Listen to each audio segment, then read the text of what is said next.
Começa agora o programa Crianças do Século XXI. Um programa que traz informações, orientações, esclarecimentos a respeito das crianças e dos adolescentes que nasceram a partir do ano 2000. A família, a educação, o desenvolvimento, a saúde segundo a ciência, a filosofia e a espiritualidade. Com a apresentação e produção de Carmen Mírio e Marcelo Cirim. Olá, boa tarde, uma gatinha chegando aí. Boa tarde para vocês, todos que estão nos assistindo. Mais um programa Crianças do Século XXI, hoje com a presença da nossa gatinha Xante, aqui prestigiando, dando uma força. Então, boa tarde, Marcelo, boa tarde, Xante, boa tarde, Lúcio.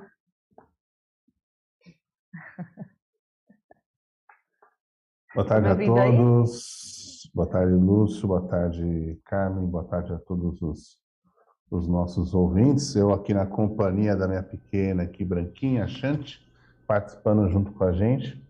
E lembrando, né, que nós estamos ao vivo aqui no programa Crianças do Século XXI, na Rádio Vivência Espírita aqui no YouTube. Então não deixa de se inscrever na nossa rádio, participar junto com a gente, ativar o sininho para receber as notificações. Sempre quando tiver uma live, um vídeo novo, vocês vão estar por dentro de tudo aquilo que ocorre no Vivência Espírita. E claro, não deixa de dar o seu like, que é importante, torna nossa live relevante. E estamos também ao vivo nas páginas da Rádio da Vivência Espírita no Facebook e também das Crianças do Século XXI. E hoje nós temos um tema bem interessante, né, Carmen? Exatamente. Hoje nós vamos falar sobre as causas espirituais da Síndrome do Pânico em adolescentes, né? Não que crianças possam não ter, mas é mais raro, né? Acontecer com crianças, mas começa muito isso na adolescência. Antigamente era mais para o pessoal mais velho, né? Quando tinha 20 anos, né? Que já começava a trabalhar, quando começava a já ter as responsabilidades na vida, aí é que começava a ter crises, até chegar um transtorno de pânico e tudo mais. Mas atualmente parece que as coisas estão aceleradas, né? E está vindo um pouco mais para os mais jovens. Então, nós temos aí casos de adolescentes com essa situação. Eu vim trazer esse tema hoje porque eu acho que é interessante, é importante. Ao longo do meu tempo como terapeuta, eu já atendi diversos jovens, né, com essa situação, não só jovens como adultos também. E a gente percebe que não só o diagnóstico trazido pelas pessoas com esse problema, né, com esse transtorno aí, com essa doença, ou esse momento, como tem vamos dizer assim, por trás tem algo espiritual, né? Então, quando a gente... Primeiro, eu quero trazer para vocês assim, uma diferença do que é uma coisa e outra, que é importante a gente falar nesse sentido, né? Então, existe uma coisa chamada ataque de pânico ou crise de pânico. né? A pessoa tem algo que acontece uma vez e não acontece mais. Aconteceu um dia, sei lá, estava numa rua, estava numa situação sei lá, foi para um país diferente, aconteceu um terremoto ou um acidente muito grave, a pessoa tem uma crise, ou assim, porque, na verdade, eu estou falando essas coisas, mas a crise do pânico, esse ataque do pânico, ele, segundo a ciência e a medicina, ele vem do nada, acontece do nada. Simplesmente você está andando e aquilo bate, né? Mas isso acontece uma vez, isso a gente chama de ataque ou crise do pânico. O problema que se torna patológico, doença, que precisa tomar medicamento, que vai no psiquiatra, é quando existe o transtorno ou a síndrome do pânico, que isso acontece com mais de 3 meses, consecutivamente, né? Acontece uma crise agora, acontece amanhã, na mesma semana, diversas vezes ao longo da semana, e isso se repete por mais de 3 meses. Então, quando isso se repete muito, então a pessoa realmente precisa de ir para o médico, vai tomar medicamento, vai fazer psicoterapia, vai fazer uma série de situações para que ela possa lidar com isso. Porque a medicina e a psicologia entendem que não há cura na síndrome do pânico. Então é interessante a gente observar tudo. É óbvio que quando nós olhamos por um lado espiritualista, né, que infelizmente a medicina, a ciência, não totalmente, porque muita gente já está olhando para isso, quantos médicos já estão olhando para isso, quantos psicólogos já olham para isso, embora assim ainda, né, oficialmente não se declara isso, mas não dá mais para nós olharmos uma pessoa apenas e tão somente como sendo um ser físico, e que é só o seu cérebro, através de uma série de atividades, que cria situações desse gênero.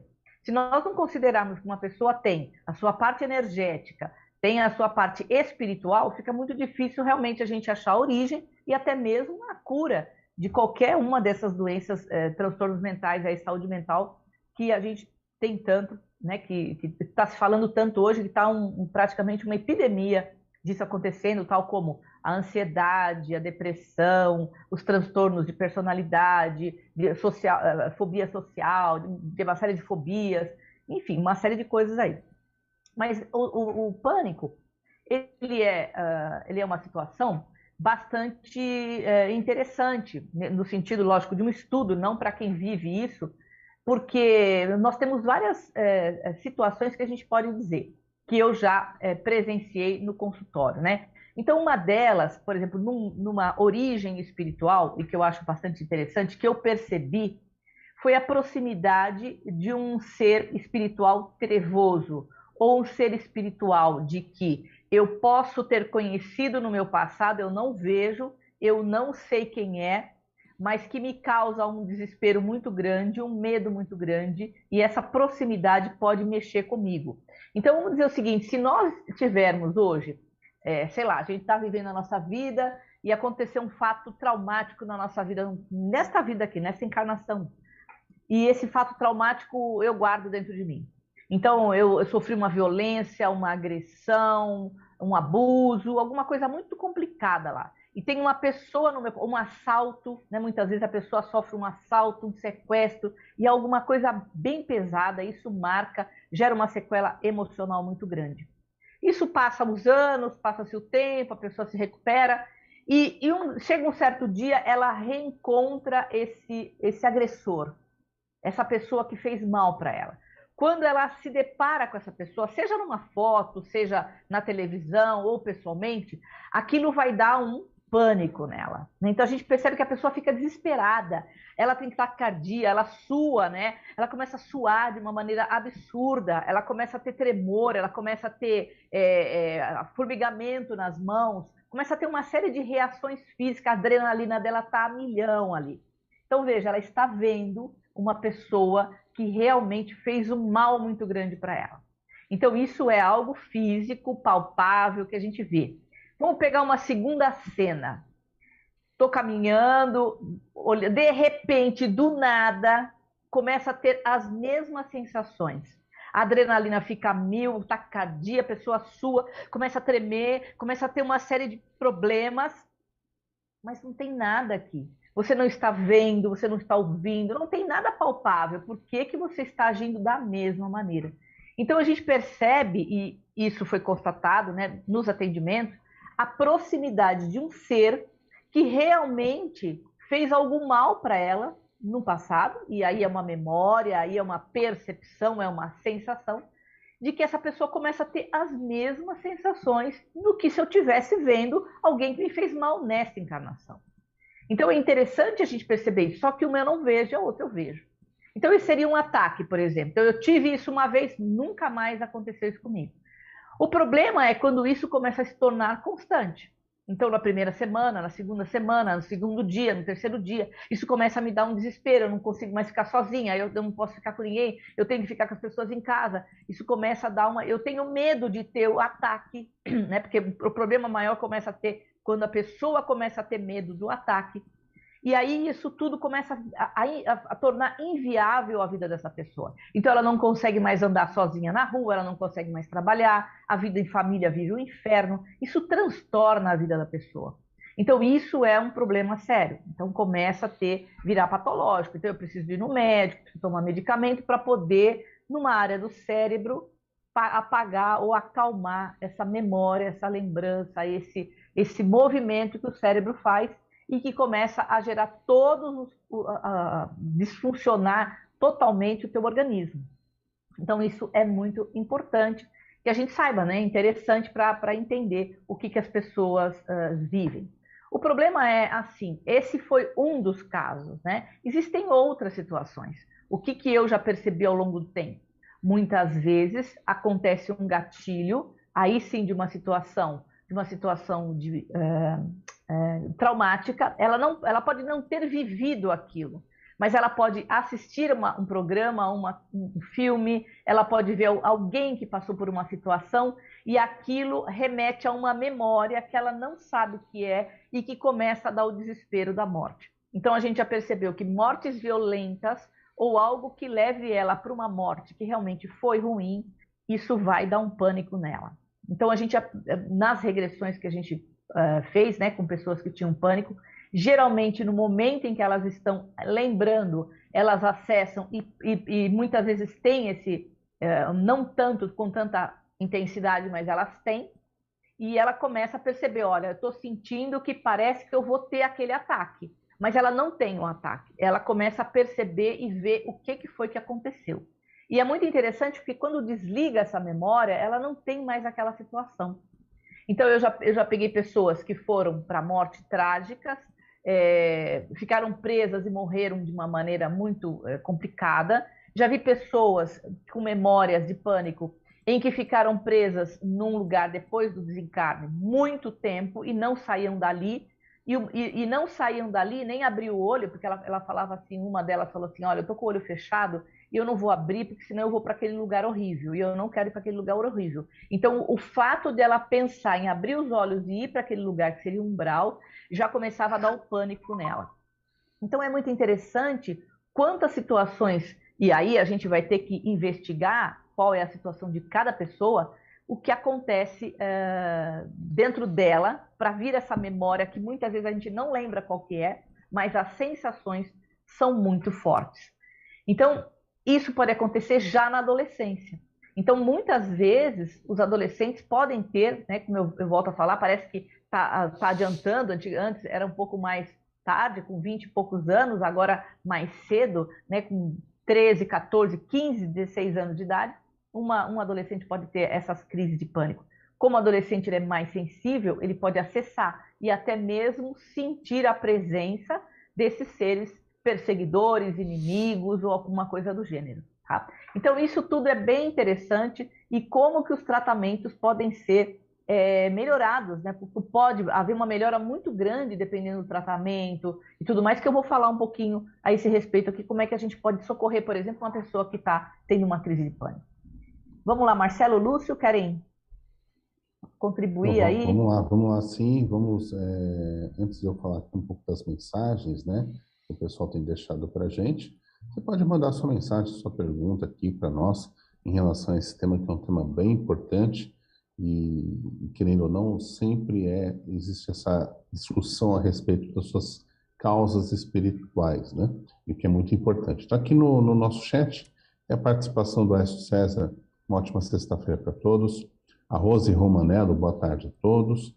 A Fátima Cincos também mandando boa tarde a todos. E já tem uma pergunta do Aécio César em relação a esse tema, Carmen, que é o seguinte: qual seria a diferença de ansiedade espiritual da ansiedade patológica, dentre outros sintomas da síndrome do pânico?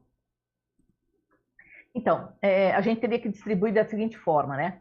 Existe hoje, a partir de janeiro de 2022, saiu o novo CID, né? Que é o Código Internacional de Doenças, que é emitido pela Organização Mundial da Saúde. Então, essa tabela, né, de doenças, eles vão trazendo, e o DSM também, DSM-5, que esse é um manual, né, diagnóstico de doenças mentais, que foi criado pela Associação Psiquiátrica Americana, tá? Então, a partir do momento que eles trazem todas as doenças, a descrição das doenças e tudo mais. Nesse DSM-5, é muito interessante porque ele vai trazer o grupo de doenças. Então, todas as doenças que tiverem transtorno e medo, ela é um grupo de 7 doenças, tá? Então, ansiedade e medo. Então, são transtornos que trazem a ansiedade e o medo. E o pânico é uma delas, tá? Tem o transtorno de ansiedade generalizada, a fobia social, mutismo, o transtorno psicótico, né? Tem pessoas que têm surto psicótico e depois melhoram. E o pânico é uma delas, tá? Então, assim, essa ansiedade, ela está dentro do pânico. Então, quando a pessoa tem um ataque de pânico, é o pico de ansiedade que ela tem, a ponto da adrenalina dela ficar numa situação tão intensa, que parece que ela vai infartar, parece que ela vai ter um ataque cardíaco, e ela acredita que ela vai morrer. Tanto que as pessoas que têm pânico dizem, eu vou morrer, ela fica desesperada.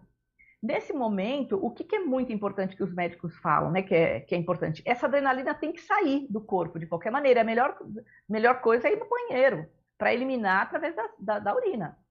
E a melhor coisa que tem para dar para uma pessoa dessa é beber água. Ela tem que beber água, porque ela tem que liberar aquilo. Essa adrenalina está no sangue dela, que está assim, e ela está a ponto de explodir mesmo. Então, é o pico de ansiedade máxima quando acontece um ataque de pânico, né? Então, é importante a gente conhecer e auxiliar uma pessoa nesse sentido. Respirar profundamente.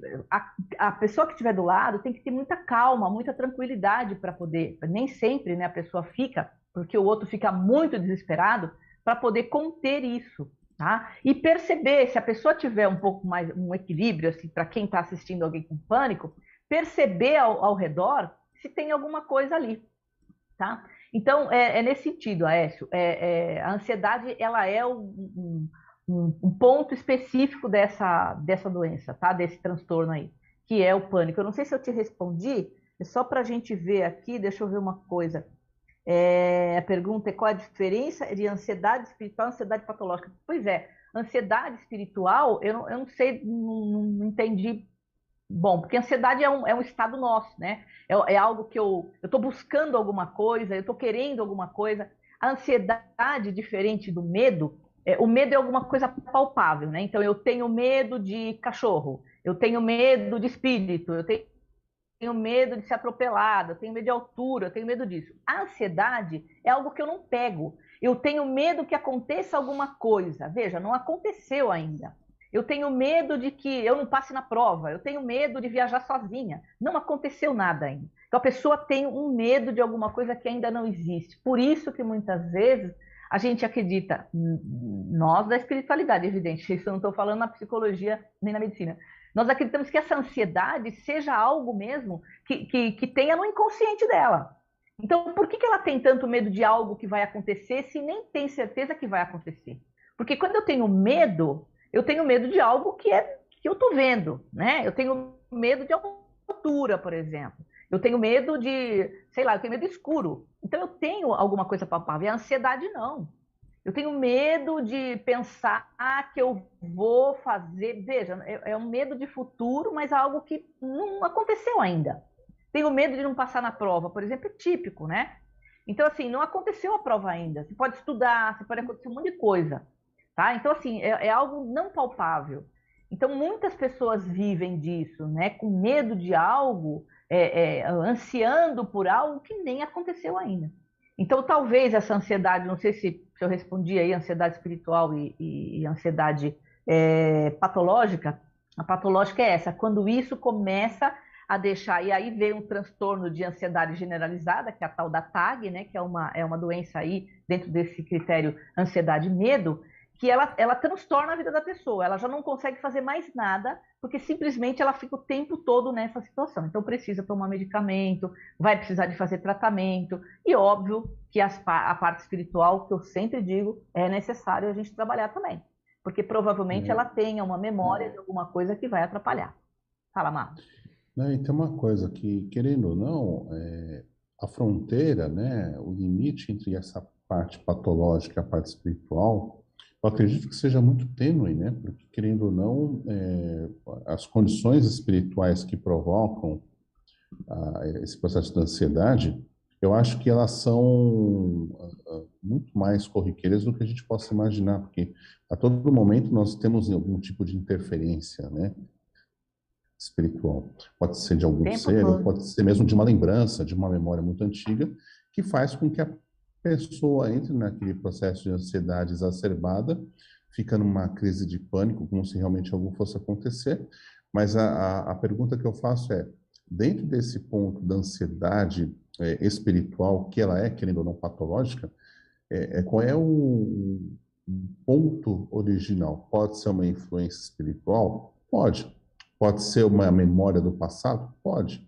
Inclusive, há umas discussões interessantes, no ponto de vista espírita, que uma das coisas que faz com que a pessoa tenha, né, a síndrome do pânico é um processo de vida passada mesmo e alguns sentimentos que também são oriundos lá de trás, né? Então, eu acredito até que a ansiedade, ela talvez seja até patológica, porque também tem essas questões espirituais envolvidas nesse processo, né? Mas essa é uma discussão que, obviamente, carece de muito mais aprofundamento, né? Investigação, e eu acho que, querendo ou não, é importante a gente discutir isso, né? Qual é o limite entre essa ansiedade considerada patológica e a ansiedade que tem essa interferência espiritual, que é uma coisa muito mais abrangente. Eu acho que tem que pesquisar. Então, assim, se a pessoa é espírita ou espiritualista, fica mais fácil, né, de nós abordarmos esse tema. O problema é quando a pessoa não acredita, ou ela é evangélica, ou ela é católica, católica que eu digo ortodoxa, aquela que vai na igreja, missa, o padre é o cara, tal. Aí não tem jeito, né? Porque ela não vai acreditar que possa ser uma interferência espiritual ou que é memória de vida passada. Então, assim, mas quando a pessoa tem uma abertura para falar isso, aí é bacana, porque aí você pode trazer isso. Os adolescentes são muito craques nisso, porque eles são muito sensíveis. E para eles é muito fácil acessar alguma coisa. Vocês têm uma ideia, o que a gente percebe hoje em dia, né? A gente percebe que a ansiedade é uma coisa que está, assim, assolando mesmo. Não tem pessoa que não é ansiosa hoje, ou ansiosa e depressiva, né? Então, o que a gente percebe é que existe proximidades espirituais com as pessoas. Se você for em qualquer lugar, gente, hoje, não precisa ir muito longe, né? Você vai em shows, as pessoas estão em shows, na rua, em qualquer lugar. Você tem uma ideia, eu quase tive uma crise de pânico, uma vez em São Paulo. Eu fazia faculdade ali na Rua Augusta, agora, a faculdade de psicologia faz uns 3 anos atrás, quando eu comecei. E aí eu resolvi andar a pé pela Avenida Paulista, tá? Eu comecei a andar a pé, gente, aí começou a me dar um desespero, porque eu sinto cheiro também, né? Então eu sinto cheiros, comecei a sentir um cheiro meio pesado, comecei a sentir um desespero, mas começou a me dar quase uma crise de pânico naquela avenida. E eu comecei a ficar tão desesperada que eu precisei de atravessar, eu ia a pé até em casa, são 5 quilômetros. Eu falei, eu vou resolver andar, que eu não consegui.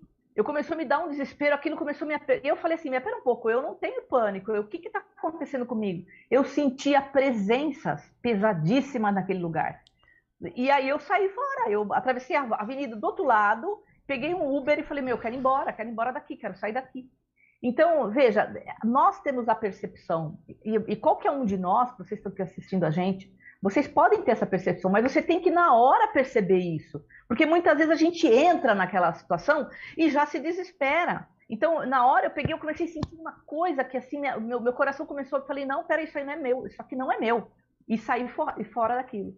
Então, assim, eu percebi que ali eu iria ter um ataque de pânico, mas eu sabia que aquilo não tinha a ver com algo meu, era algo externo, que estava sabe, como se estivesse se aproximando de mim. Então, essa percepção é para quem já está, sabe, observando isso. A gente tem que estar em observação, porque senão a gente entra e aí não tem como. Então, eu percebo que hoje a gente ouve muitos jovens, principalmente os jovens, que a droga está assim, aberta para tudo que é lado, isso baixa a frequência e o que tem de jovem tendo delírios, pânico, desespero, começa a gritar, Surtos, né? surtos, entendeu? Por conta desses ataques. E agora você vai falar para o médico, psicólogo, que ataque espiritual? A gente não pode. E principalmente para a pessoa, né? Se a pessoa tiver uma abertura para isso, ótimo. Se não, infelizmente vai ter que tomar medicamento, ser internado, fazer uma série de coisas, tá? É isso aí. O Lúcio queria falar alguma coisa, Lúcio? Sim, em relação, por exemplo, quando a pessoa, ela não sabiam que ela estava viva ainda, mas deram como morta, e ela foi enterrada, por exemplo, né? E ela tem essa memória, entendeu? Que tá lá. Por exemplo, se você puder falar algum caso sobre isso, assim, que pra gente que já está acostumado a trabalhar com a regressão, é mais fácil entender, mas de repente esse é um caso legal para estar comentando, né, para as pessoas entenderem melhor. Que é uma coisa que acontece verdadeiramente, né? Não é uma coisa aleatória, assim, que a pessoa fala, é porque é espiritual. Não, realmente ela acharam que ela estava, né, por exemplo, deram como morta, não enterraram, depois a pessoa acordou, ela estava lá no fundo da terra e não tinha como sair, acabou ficando lá. E daí que ela veio a falecer, né? De repente, algum caso assim, você teve algum caso assim? Teve casos de terremoto, por exemplo. A pessoa viveu num terremoto e você imagina aquilo cair em cima e a pessoa morrer soterrada, tá? Soterramento, gente, muito. Então, assim, a pessoa soterrou, aquilo é uma coisa desesperante, tá?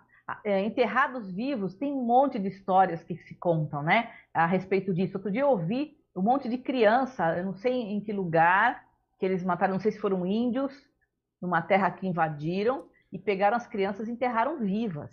Então, assim, é horrível, é óbvio que o espírito vai ficar com essa memória, né, de querer sair dali, o sufoco sabe, eu vou morrer, e puf, e acaba morrendo mesmo. Quando entrar em algum Então, lugar assim, fechado, existe né? também.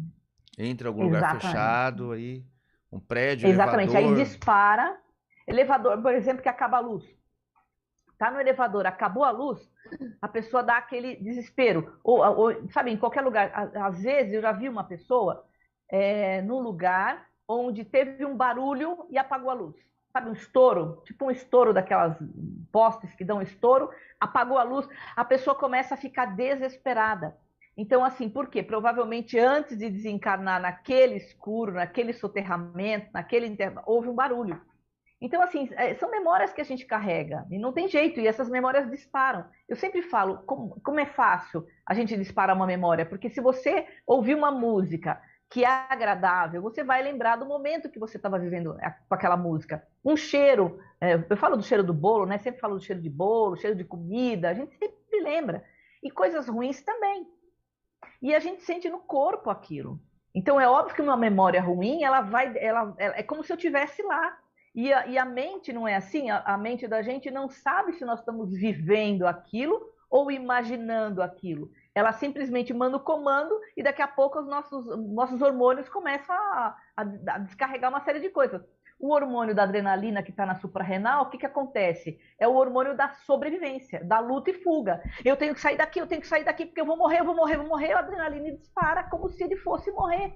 Mas não está acontecendo nada, por que você está pensando nisso? Eu estou aqui numa sala, não está acontecendo nada e começa o teu pânico. Então, alguma coisa disparou, ou a proximidade de alguém, que eu sei que eu preciso de me defender, então os meus hormônios começam a disparar e eu saio correndo. Eu tenho que sair dali desesperado. Tá? Então, tem essas memórias. Né? Então, não é muita a população que tem pânico, né? Pela estatística não é muito, mas a gente encontra pessoas que têm esses surtos aí às vezes, né? Nem sempre, nem assim, mas tem esses casos aí. Ô, Carmen, no caso de uma memória boa, que a pessoa também possa estar ali, presa àquela memória, pode acontecer da pessoa querer ficar vivendo numa situação de conforto e não querer evoluir por causa dessa memória boa, ficar presa numa situação de conforto, né? Que estava bem ali naquela situação e de repente ela encarnou para resolver uma situação e não quer porque ela está presa a uma situação, uma zona de conforto, que também foi uma etapa que ela passou, foi uma memória que foi boa para ela. Olha, você sabe que teve uma vez num curso de PR, psicoterapia reencarnacionista, teve uma aluna, não sei se o Marcelo vai lembrar, não sei se foi da turma do Marcelo ou que foi, a moça acessou uma vida passada em que ela era tão feliz, gente, que ela não queria mais sair de lá. E foi um problema tão grande, porque quando ela voltou, lógico, a gente tem que encerrar a regressão. Quando ela retornou, essa mulher começou a chorar, ficar desesperada, porque ela queria retornar para aquilo, mas ela já tinha essas memórias antigas, não é que disparou naquela regressão, é que ela precisava de acessar aquela para poder desligar daquela situação. E ela já vivia, ela tinha uma memória voluntária, né, espontânea, né, porque tem pessoas que têm memórias espontâneas de vida passada, e ela queria viver lá. Então, você imagina como é que ela evolui aqui. Ela não evolui, né? Ela simplesmente fica presa numa memória. Vocês assistiram, quem já assistiu aquele filme A Origem, do Leonardo DiCaprio, vocês vão perceber, esse filme é muito doido, né? A implantação de ideias que uma pessoa desdobrada pode colocar na cabeça de outras, tá? É um filme muito... Então, a gente começa a perceber quantas situações mentais, e a mente é uma coisa poderosíssima, porque ela não está aqui dentro, né? Ela está aqui nos nossos corpos, no chakra coronário, no frontal aqui, e é interessante como as pessoas podem viver num mundo de ilusão sem estar vivendo essa realidade aqui que a gente vê.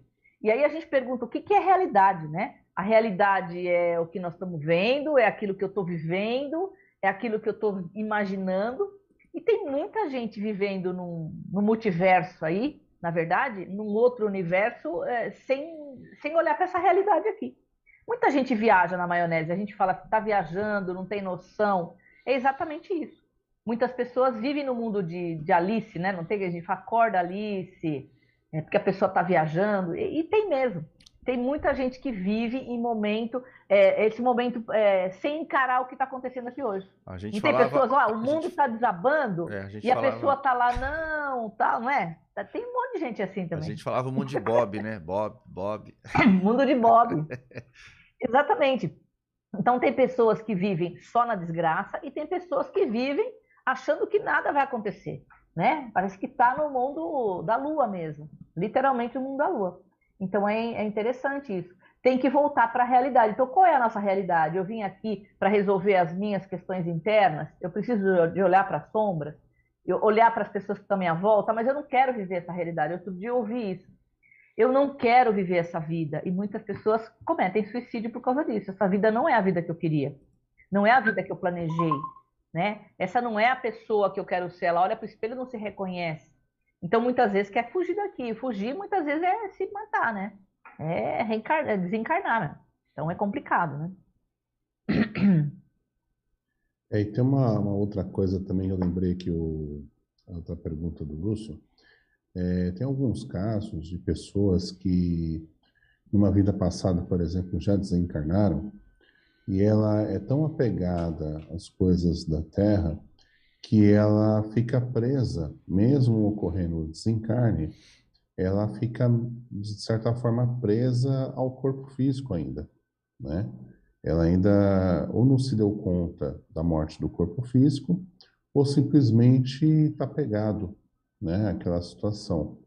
E a gente já pegou alguns casos desses, de pessoas que hoje, né, na vida atual, desenvolveram a síndrome do pânico, mas que tem um histórico de situações em que ela estava apegada àquele momento, né, da morte do corpo físico, e ela vivenciando as situações que envolvem o processo da morte, né?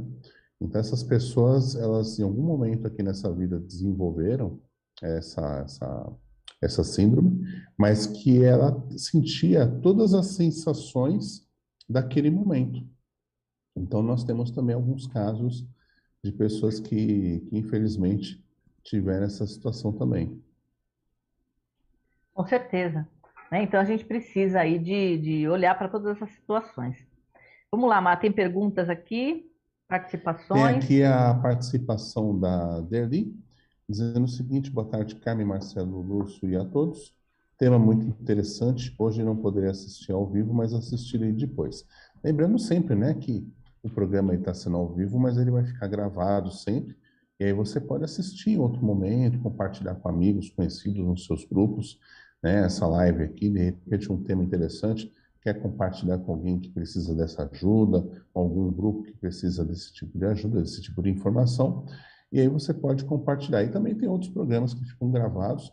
Nós temos aqui no canal as playlists de cada programa. Então, o programa Crianças do Século XXI tem a sua playlist, assim como os demais programas também. Dá para você assistir aí, fazer uma maratona de conhecimento em relação a tudo que a gente traz, né? A Maite Ribeiro, trazendo aqui boa tarde a todos. A Mara Rejane Dutra, boa tarde. Ana Alves, boa tarde a todos. A Fátima Simpos, ela diz o seguinte: eu passei crises de pânico na minha adolescência. Teria ajudado muitíssimo se eu soubesse da versão reencarnacionista dessas questões. Com certeza, né? Se tivesse feito uma regressão ali para entender aonde você estava presa, com certeza essa memória teria saído. Né? Então, mas você vê que é interessante, né? E bem na adolescência, né? Porque muitas vezes a adolescência também é um disparador de todas essas situações, né? Porque a sensibilidade está muito grande, os adolescentes são muito sensíveis, né? Muito legal isso, Fátima. Vamos lá, Mar. Legal. Tem a pergunta do Aécio César dizendo o seguinte: sabendo que nada é por acaso, como admitir que determinadas circunstâncias da vida, as perseguições de inimigos do passado, podem sugestionar a morte como um suicídio? Pois é, né? Aí é que tá. Quando nós estamos num caminho de autoconhecimento, de espiritualidade e tudo mais, eu acho que não é que fica, eu acho que existe uma percepção, tá? Então, percepção de que eu tenho um propósito, eu vim com um propósito de que nesta vida eu não vou me matar, porque provavelmente deve ter, né? A gente já fez de tudo, né? Então, qual é a minha ideia sobre eu me matar? É zero, não há possibilidade nenhuma de eu me matar, tá? Então, o autoconhecimento, ele é importante por isso. Mas, de repente, eu começo a ter umas ideias suicidas, né? Começo a entender que essa vida não tá legal, eu acho que a melhor coisa seria eu me matar, eu morrer e tudo mais. Eu começo a ter um tipo de pensamento desses, do nada, né? Ou diante de algo que está acontecendo, a vida não está muito legal nesse momento, eu estou com alguma coisa que não é boa. Eu começo a ter uma ideia, e se eu tenho um inimigo do passado e ele é bom, inimigo, né? Ele vai infiltrar ideias na minha cabeça. Então, uma ideia vem, passa uma outra ideia, daqui a repente eu encontro alguém, e aí começa a fortalecer isso. Se eu tenho esse autoconhecimento, se eu estou dentro da espiritualidade, eu começo a falar, olha, passou uma ideia na minha cabeça, pode ser uma personalidade do passado, pode ser um inimigo do passado, então eu vou verificar isso.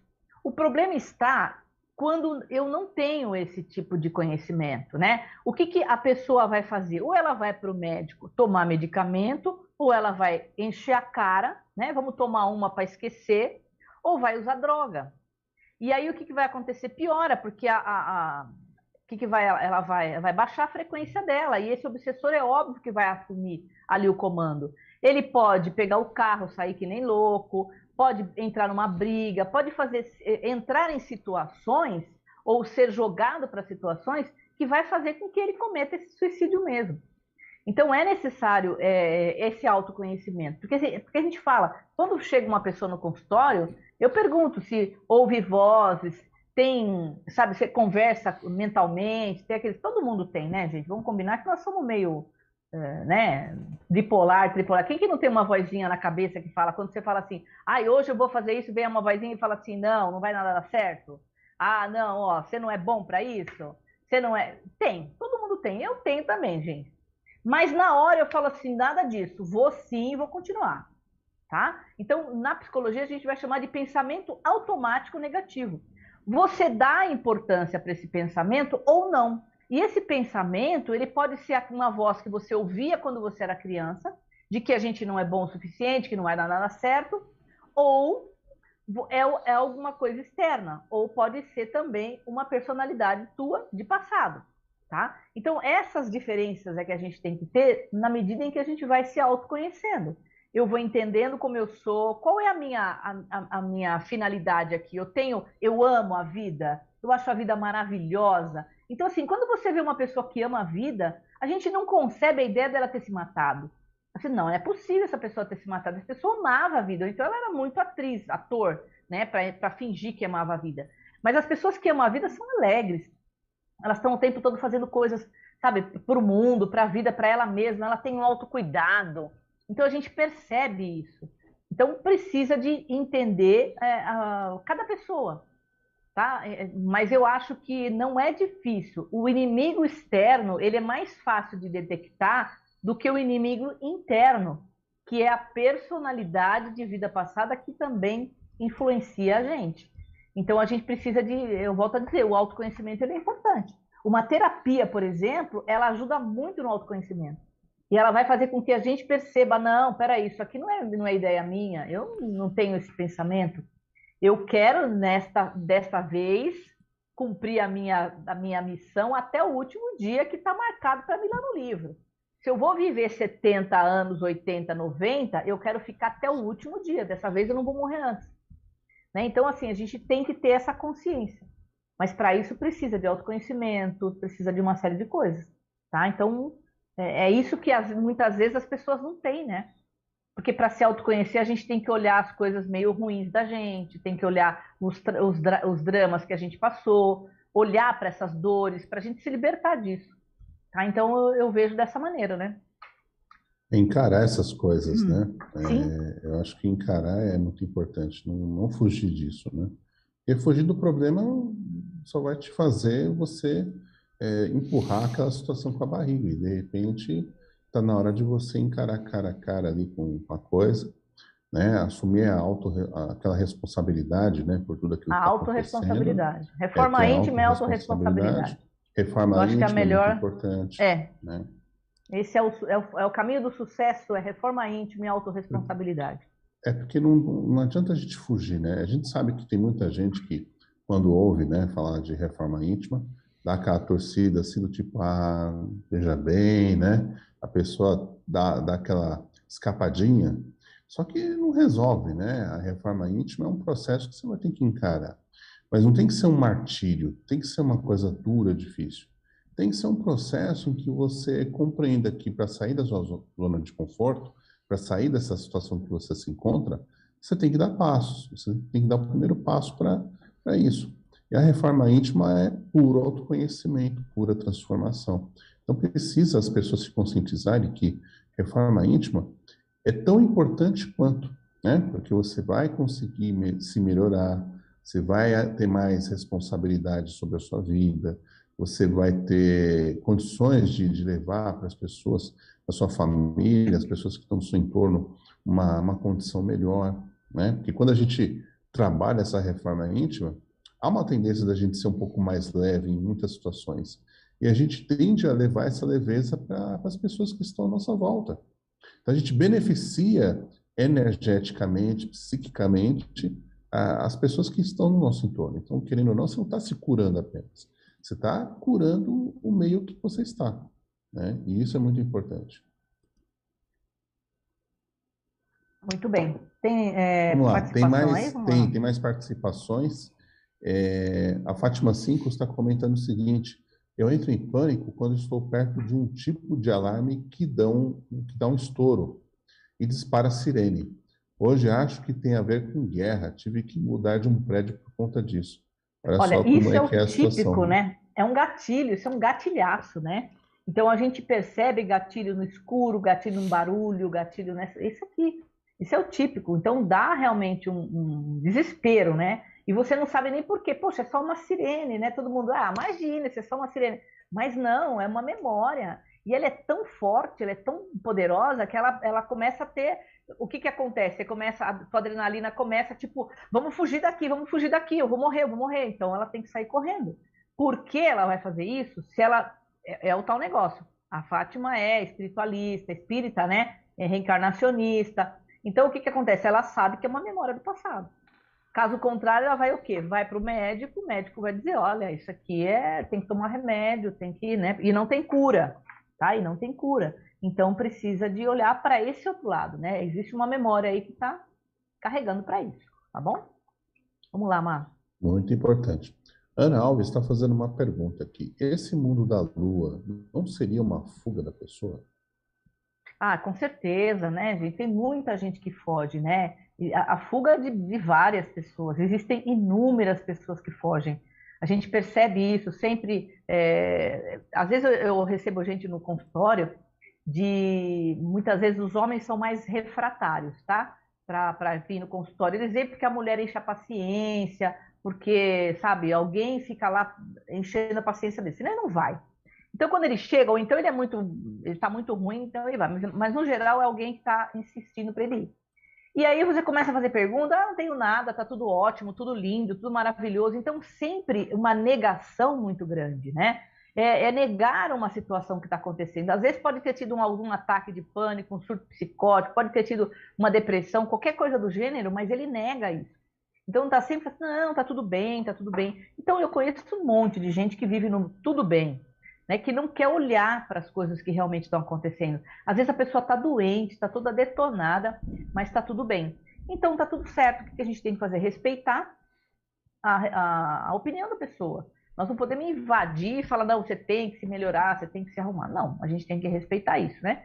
Porque essas escolhas, cada um tem a sua escolha e o resultado dessas escolhas é que vai acontecer de qualquer maneira. Né? Não tem aquela frase que a gente fala assim, como é que chama? O plantio como é que é? Livre. O plantio é livre, a né? colheita é obrigatória. Mas a colheita é obrigatória. Então, eu sou livre para falar assim, não, eu não tenho Exatamente. nada, tá tudo lindo e maravilhoso. Só que o resultado vai vir. Você vai ter que colher isso daí. Porque vai chegando um momento, mais ou menos de colocar a sujeira por baixo do tapete. Aquilo vai grande, chega uma hora que a coisa vai estourar. Tá? Então, e aí a colheita tem que ser obrigatória mesmo. Então, tem sim muita gente que vive no mundo da lua, né? Fingindo que está tudo bem. E também tem aquelas situações, né? Que esse aí que a Carmen falou é praticamente a maioria, mas também tem aquela situação da pessoa tá meio que presa numa situação dessa, né? Como se não tivesse aqui presente, não quisesse, né? Não está conseguindo viver essa realidade. Às vezes por influência mesmo espiritual ou por questões, né, de problemas espirituais que precisa obviamente de tratamento espiritual. São casos mais raros, mas que existem também, né? E quando a gente vê que uma psicoterapia, um trabalho convencional acaba não ajudando, não resolvendo, a gente tem que levar em consideração essas questões espirituais que também podem fazer com que a pessoa tenha essa questão. E aí a gente também pode entrar, né, em uma outra situação, que é um traço de personalidade. A pessoa está sempre fugindo de algo, né? Isso é importante da gente falar, né? Querendo ou não, faz parte vamos dizer assim, dela, né? E aí precisa de reforma íntima mesmo, precisa de a pessoa assumir essas responsabilidades, né? E às vezes até por alguma questão que aconteceu no passado, né? A gente não sabe, né? Por isso que tem que investigar para entender. Mas bem interessante essa pergunta. A Rose Romanello, Carmen, está perguntando o seguinte. Carmen, quando o marido tem crise de pânico apenas na presença da esposa, pode ser memórias do passado? Pode trazer memórias e causar esse sintoma e fazer ele mudar o comportamento apenas com ela? Olha, interessante essa pergunta, né? O ideal é a gente fazer uma investigação de qual foi a sensação que ele teve quando ele conheceu ela, né? Por que agora ele resolveu ter crise de pânico? Ele sempre teve? Começou a partir de que momento? Né? Porque é interessante a gente entender o tempo aí. Porque lógico que quando a primeira vez que a gente vê qualquer pessoa na nossa vida, a gente tem uma impressão. Tem pessoas que nós não temos impressão nenhuma, tem pessoas que a gente tem um impacto de falar, nossa, eu gostei dessa pessoa, tem pessoas que a gente fala, não, eu não gostei dessa pessoa, e podem ser por várias razões, pode ser porque eu já conheço ela antes, pode ser porque ela tenha uma aura que mostra alguma coisa ali que não bate comigo, enfim, tem uma série de situações. Agora, eu conheci uma pessoa, me apaixono por ela, namoro com ela, caso com ela e começo a ter pânico. Então, assim, em que momento começou a ter esse pânico? Será que foi no momento em que os dois ficaram casados e aí a partir disso dispara porque ele está preso a ela?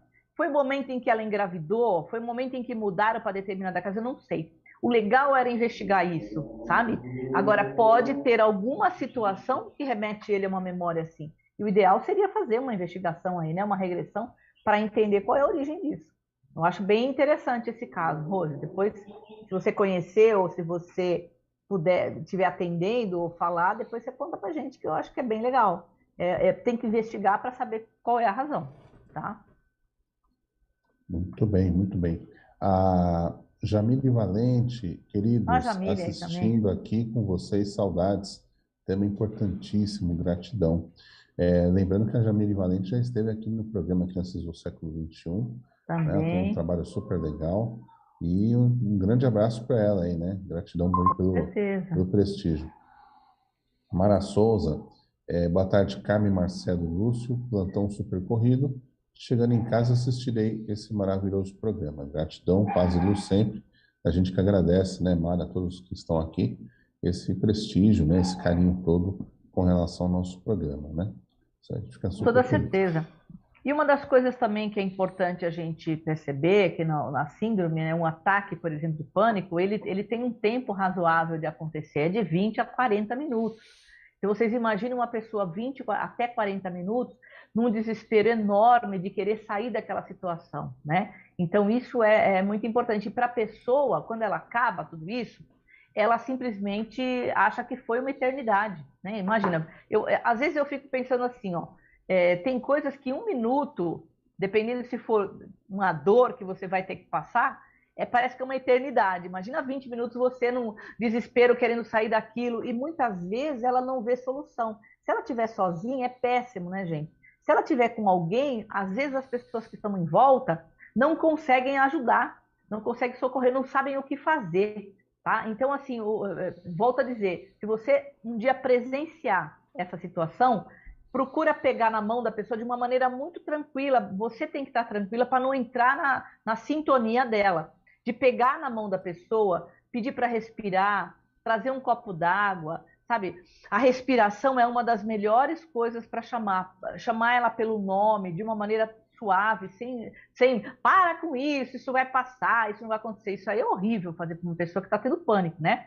A gente precisa de ter uma sensibilidade, porque a pessoa ela está vivendo algo que para nós pode ser loucura, pode ser irreal, mas para ela é muito real. Ela entra dentro de uma situação, dentro desse pânico, provavelmente entrando num outro universo, né? É um multiverso mesmo, esses universos paralelos que a gente tem e que a gente acessa dentro dessas memórias. Então, ela está realmente vivendo um ataque, uma sensação de perigo, de que vai morrer, de que vai acontecer uma tragédia ali naquele momento, naquela hora. Então, precisa de ter muita delicadeza, muita percepção. Agora, muita gente não sabe lidar com isso. E aí o que tem que fazer? Tem que levar para o hospital, tem que encaminhar para algum lugar, para alguém que entenda disso, para que a pessoa realmente melhore. Tá? Então, é bem importante tudo isso. Tá bom? Eu acho que tem mais uma questão aqui da Ana, né? Da Ana Alves. Vocês já ouviram relatos de alguma pessoa entrar em pânico durante o desdobramento? Ora, Então, né? eu sei que tem aquela situação alguns chamam, né, de catalepsia projetiva, que a pessoa vai dormir e de repente ela se dá conta que ela está na iminência de projetar, né, do corpo, sair do corpo, né? Todos nós temos isso durante a noite de sono, né? Algumas pessoas que têm consciência disso. E a pessoa, ela está presa no corpo e parece que o corpo está, né, imóvel, e a pessoa fica com aquela sensação de que morreu. Mas, na verdade, não. Ela está apenas presa no corpo, está na iminência de projetar, e aí, às vezes, ela consegue projetar e tudo bem. Às vezes, ela acaba acordando também com esse susto, e isso muitas vezes pode ser uma situação um pouco ruim, né, para ela. Sim. Não sei se É vai aquela falar. situação assim, antes de projetar, o corpo, ele é como se alguém tivesse amarrando você no teu corpo, tá? O corpo pesa quando a gente vai sair dele, quando a gente está dormindo. Então o corpo fica pesado. Então parece que tem alguém te segurando aqui. Nesse momento pode ter e a pessoa despertar um pouquinho assim, ela quer acordar e ela não consegue, e ela acha que tem um monstro ali em cima segurando ela, tá? Mas isso é uma pré-projeção. Então, se a pessoa tiver assim no momento e ela ela sai do corpo e aí ela está consciente, né? Ela é uma projeção consciente. Mas se ela de repente fica tão desesperada, ela volta, tá? E aí pode ser nesse momento um pânico. É como se ela tivesse mesmo presa. O corpo nosso físico é pesado diante da nossa projeção, do nosso corpo astral. Quando o nosso corpo astral sai, é um espetáculo, você voa, atravessa a parede. Mas enquanto o corpo físico estiver preso, o nosso corpo estiver preso nele, ele é pesado. E esse momento pode acontecer, já aconteceu comigo, acho que todo mundo aqui já passou por isso, não sei se vocês já passaram, já passei. De acordar, assim, de querer acordar e o corpo tá parece que tinha alguém me segurando, uma coisa horrível. E era uma pré-projeção só. Não tinha nenhum demônio ali querendo me segurar. E isso dá um desespero, porque a tua adrenalina vai a milhão e aí nessa hora você volta. Quando a adrenalina pega, aí o corpo acorda, desperta. Tá? Então é interessante tudo isso. Eu lembro de duas situações. Uma situação de desdobramento, quando a gente faz a regressão, a pessoa com medo de encontrar determinada pessoa, né, em desdobramento, ela entrar num princípio de pânico. Isso eu já vi. E uma outra situação pesadelos, também, né? Pesadelos, exatamente. Né? Os pesadelos, entre aspas, né? Exatamente. Uma outra situação aí foi uma situação de tratamento terapêutico. A pessoa estava acessando uma memória e ela começou a entrar em pânico porque ela tinha uma questão que envolvia caverna, né, vamos dizer assim, né? E aí isso mexeu muito com ela. Então, assim, tem isso, né? Tem pessoas que que a gente vai descobrindo, né, com as regressões, vai descobrindo com o trabalho de investigar esse inconsciente, é ver exatamente o seguinte, que o pânico ele tem alguns padrões, mas frente a algumas situações que são diferentes e são específicas, né? Medo de ser soterrado, medo de acontecer um acidente, medo da sirene, né? Como a Fátima Sincos colocou aqui para gente, como exemplo E depois dela, da sirene vai para a morte, né? A sirene Exatamente. bate aí vai para a morte. É Então, sempre uma sensação de que vai morrer. Exatamente. São situações que estão mostrando o seguinte, que aquilo tem a ver com o desencarne daquela pessoa, né, naquela vida que se passou. Então, essas situações são bastante complicadas. É o que a gente mais ou menos tem assim em mente, né? Com toda certeza. Lúcio? Cadê o Lúcio? Tá quietinho hoje, né? Apareceu aí? Tô aqui. Apareceu Ô, Carmen, falando. pode acontecer também da Diga. pessoa não ter nenhum tipo de gatilho e através da idade dela, né, ela começar a acessar essas memórias e começar a ter esse tipo de problema por causa da idade, aí a dificuldade de ter um diagnóstico mais preciso, porque ela começa a ter alguma coisa, mas ela naquele momento ali ela não viveu nada, não escutou sirene, não entrou, sabe, num lugar fechado, não passou por um lugar alto. Pode acontecer isso também? Então, são os casos de Alzheimer, né? Os casos de Alzheimer, as pessoas elas começam a acessar memórias, sabe? Começa a acessar memória. E de repente, do nada, ela começa. Vão me matar, estão me pegando. Nós tivemos esse caso, né? Com a mãe do Marcelo, que, nossa. E a gente estava nessa época com todos esses estudos. E aí, quando a gente percebeu, um dos casos que ela dizia, ela entrou em pânico, porque ela falava assim: eles vão matar a gente, eles vão tocar fogo aqui. E ela estava em pânico, gente. E o desespero, assim, a gente percebeu o pânico que ela estava, porque ela via várias pessoas com tochas na mão e eles iam incendiar a fazenda onde ela estava. E aí, o que nós fizemos imediatamente? O Marcelo deitou, e aí nós fizemos uma regressão à distância para ela nesse momento. E aí o Marcelo viu, realmente, ela era dona de uma fazenda, e ela tinha mais uma pessoa com ela, e eles vinham e eles jogaram e atacaram fogo na fazenda, e ela morreu queimada. E aí foi interessante que nós vimos depois disso para onde ela foi, o desligamento. Enquanto a gente fazia isso tudo aqui, ela foi melhorando, o pai do Marcelo ficou com ela, e ela foi se acalmando, se acalmando, se acalmando. Nunca mais ela falou deste caso. Aí ela falou de outro, que ela estava presa, e pânico de novo. Gente, adrenalina, o coração, você percebia que ela estava desesperada, porque ela estava presa numa torre, e ela ia morrer naquela torre, ela ia dali para a morte. Entende? Então, assim, é um acesso espontâneo. Espontâneo, não é uma né? coisa que aconteceu, espontâneo. Então, o Alzheimer, ele possibilita. E também os esquizofrênicos, né? O esquizofrênico acessa muito rápido, muito fácil as vidas passadas. Então, é bem delicado tudo isso, né? É lógico que, para nós que temos essa visão, é uma coisa, mas a medicina não olha para isso. Simplesmente é uma criação na mente dela, né? É uma criação. Mas a gente fez a experiência por 2, 3 vezes. Nós, no momento da crise de pânico dela, porque ela estava em crise de pânico, nós fizemos a regressão e imediatamente ela parava, né? Foi muito interessante isso. E é algo que realmente, né, se a gente tivesse, porque era muito, gente, ela começa a acessar, parece que abre a porta do passado e aquilo vem. E aí vem ataque, vem uma série de coisas, ataques espirituais, e aí vem uma série de coisas junto, né? Mas pode sim. Os idosos têm que tomar cuidado. Agora, o que acontece, né, que a gente percebe também? O idoso, se ele viver numa casa onde as pessoas vivem em harmonia, esse idoso vai ficar numa boa. Mas se ele vive numa casa onde todo mundo é estressado, briga, ansiedade, ele vai ter crise o tempo todo. Porque ele é que nem criança. Ele tem uma sensibilidade muito grande, ele capta tudo aquilo do campo dele, ele começa a ficar cheio de problema mesmo. E aí tem crise e fala, é melhor internar. Interna logo, porque vive com crise aqui. E a culpa não é dele, a culpa é do ambiente. Como a criança, como um adolescente. O adolescente às vezes tem pânico, grita, xinga todo mundo. Por quê? Porque ele não aguenta o clima pesado que está na casa. Eles são sensíveis, né? Nós também somos, mas é que a gente é meio durão. Não, isso daqui não está acontecendo. A gente não para pensar, mas acontece. Nós estamos sendo atacados o tempo todo. Entenderam? Então precisa de ter essa, né? É isso aí. O Aécio está fazendo Cara, tem uma aqui. última pergunta do Aécio, né?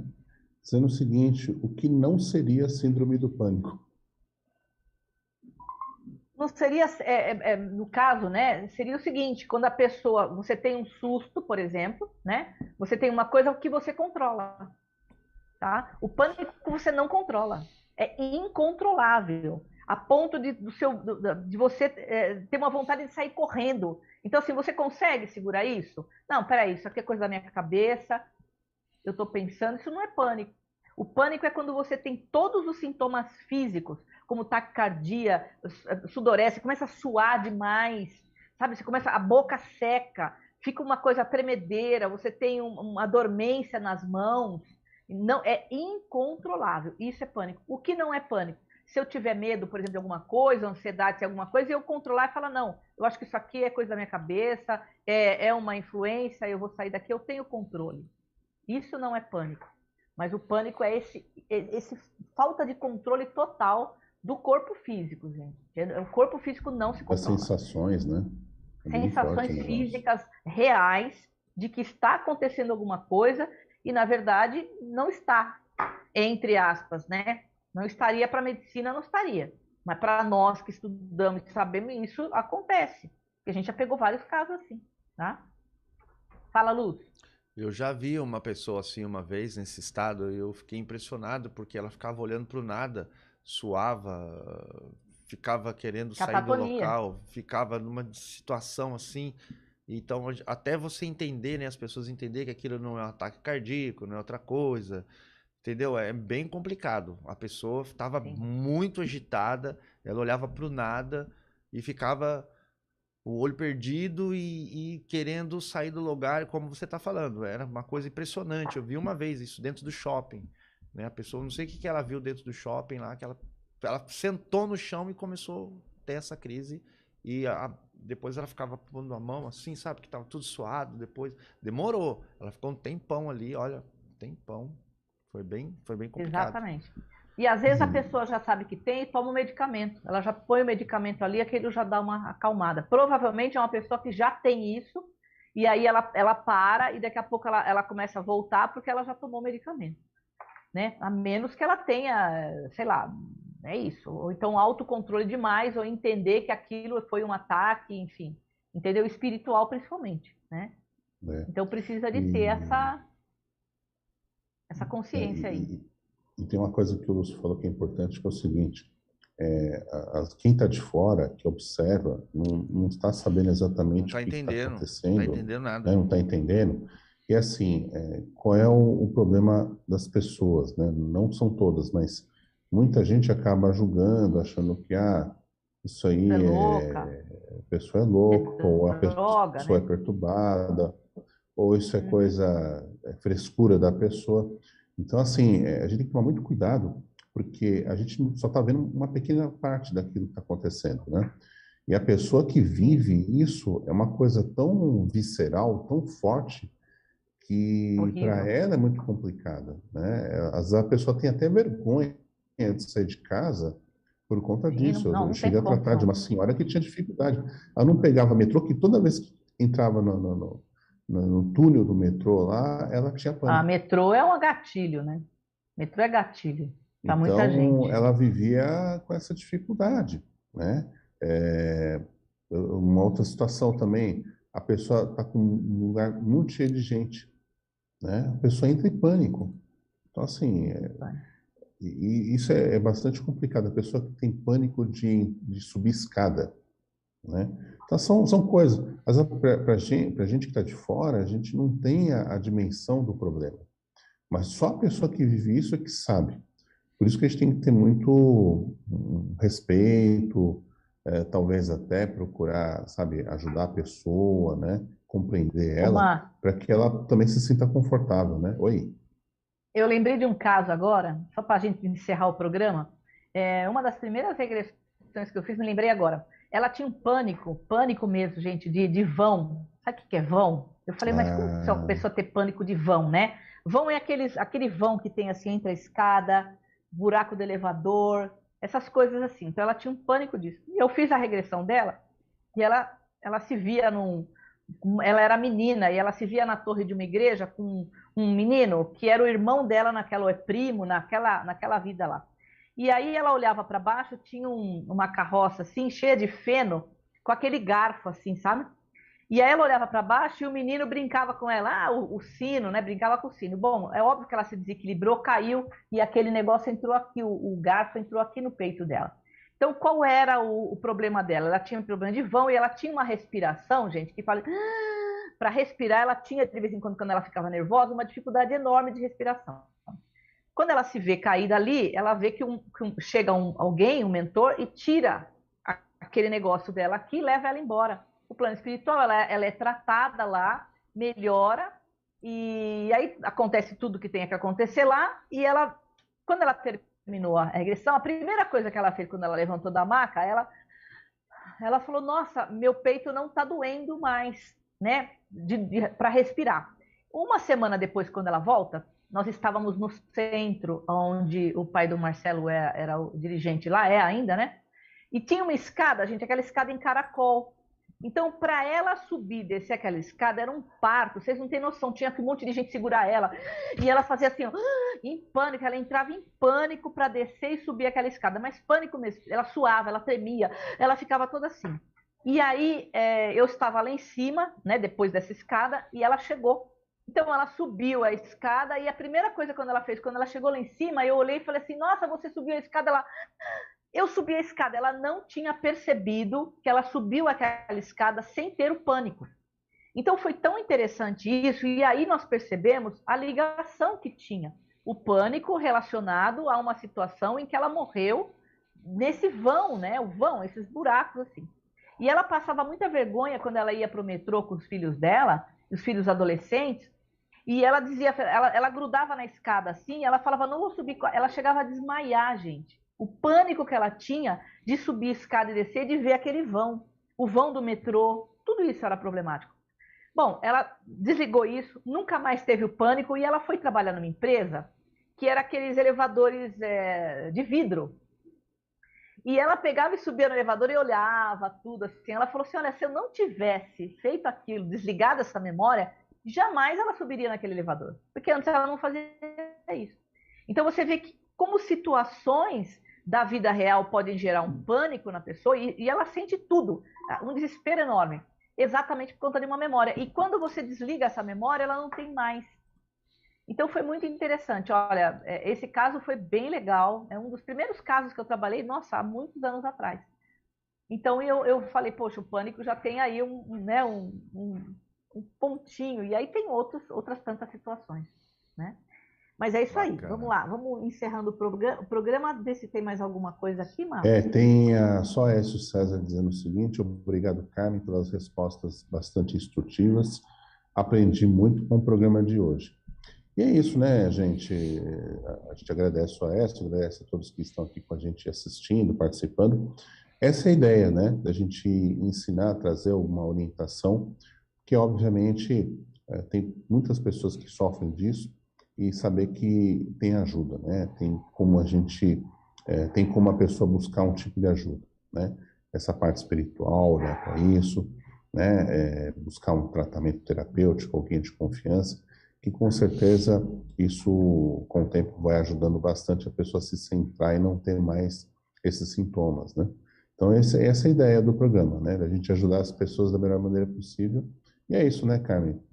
Só aproveitando que eu coloquei uma enquete aqui hoje, né, para o pessoal, vou até encerrar aqui a enquete, fazendo a seguinte pergunta. Deixa eu só ver o que está fechando aqui, ó. Você acha que a síndrome do pânico tem sua origem em vidas passadas? Praticamente 100% acredita que sim, né? Que tem relação aí com vidas passadas, né? O que as pessoas Legal, trazem. é isso aí. Isso é bacana, o pessoal acredita muito nisso. Eu acho que isso só ajuda a gente a entender, né? As pessoas terem um entendimento de que realmente tem algo aí do passado que faz com que a pessoa sofra disso. Então é isso, Com Carmen. Da minha certeza. parte, tá tranquilo aqui, né? E, sim, a Fátima Simples, gratidão, Carmen, Marcelo Lúcio, equipe Vivência Espírita e a todos os presentes pelas ricas informações. Então é isso Legal, aí. bacana. Antes que alguém me pergunte, né? A gatinha que apareceu aqui, né, dando a cara aqui, é a Xante, nossa gatinha aqui em casa. Fala, Luz. Tava quentinha, né, no colo aí. É, Gente, gratidão a todos que participaram, gratidão pelas perguntas e pelo programa, né, Carmen, esclarecedor, porque a pergunta das pessoas é importante, porque essa dúvida, às vezes é a dúvida do outro, daquela outra pessoa que às vezes não está ali no momento, né, como pessoas que vão assistir o programa depois, de repente queriam fazer aquela pergunta. Então, gratidão a todos que participaram. Maravilha, gente. Gratidão também, Lúcio, gratidão, Marcela, a todos vocês que participaram. Agora, no final, também a Mara Souza está dizendo gratidão, meus amigos, por mais esse ensinamento. Boa semana para todos. E eu que agradeço vocês, a participação de vocês é importante, né? A gente trazer esses temas que realmente nós estamos vivendo isso na sociedade. É sempre bom a gente entender para poder auxiliar, encaminhar pessoas que realmente têm essas dificuldades. Então, gente, gratidão. Hoje é 1º de julho, olha, já estamos no meio do ano, o ano está voando assim muito rápido. Bom final de semana para vocês, esse mês de julho, férias, né? E cara, lembrando, né? A gente está falando aqui de regressão e tudo mais. O Lúcio aqui também conhece de regressão. O pessoal precisando aí, fala com o Lúcio aí que o menino aqui também aí é sabe. psicoterapeuta A gente atende. Exatamente. Isso aí. Exatamente. Então, muito bom, gente. Então, gratidão e bom final de semana para vocês. E a semana que vem nós estamos de volta, com a graça de Deus aí, para mais um programa. aliás, semana que vem, gente, dia 8. Dia 8 nós estaremos na Bienal do Livro. Eu vou lançar 2 livros, né? Já lancei, mas nós vamos estar lá na Bienal, com o livro Crenças Sistêmicas e o Baralho das Crenças Sistêmicas. Eu estarei lá dia 8 de julho. Então, o programa nós vamos colocar um programa reprise aqui, porque não vai dar, eu estarei lá às 7 horas da noite, dando autógrafo, conhecendo pessoas lá na Bienal, tá bom?